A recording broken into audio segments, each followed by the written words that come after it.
ಈ ಅಧಿಕ ಮಾಸ ಇಲ್ಲ ಅಂದಿದ್ರೆ ಉಗಾದಿ ಹಬ್ಬ ಜನವರಿಯಲ್ಲಿ ಬರ್ತಾ ಇತ್ತು ಗೊತ್ತಾ?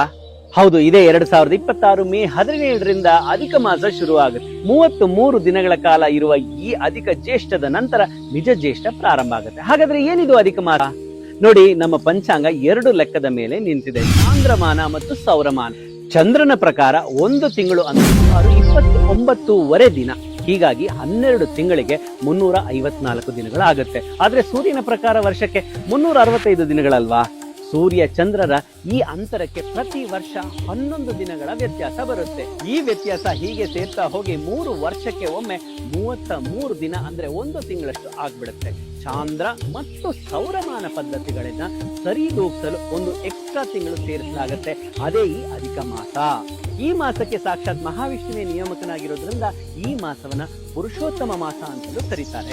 ಸಾಮಾನ್ಯವಾಗಿ ಪ್ರತಿ ಅಮಾವಾಸ್ಯೆಯಿಂದ ಅಮಾವಾಸ್ಯೆಯ ನಡುವೆ ಒಂದು ಸಂಕ್ರಾಂತಿ ಆಗುತ್ತೆ. ಆದ್ರೆ ಯಾವ ತಿಂಗಳಲ್ಲಿ ಸಂಕ್ರಾಂತಿ ಆಗೋದಿಲ್ವೋ ಅದೇ ಅಧಿಕ ಮಾಸ.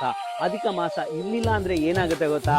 ಮಾರ್ಚ್ ಏಪ್ರಿಲ್ಗೆ ಬರೋ ಯುಗಾದಿ ಫೆಬ್ರವರಿ ಜನವರಿ ಡಿಸೆಂಬರ್ ಹೀಗೆ ಶಿಫ್ಟ್ ಆಗ್ತಾ ಹೋಗುತ್ತೆ. ಮಾವಿನ ಸೀಸನ್ ಬದಲು ಅವರೆಕಾಯಿ ಸೀಸನ್ ಅಲ್ಲಿ ನಾವು ಯುಗಾದಿ ಮಾಡಬೇಕಾಗುತ್ತೆ.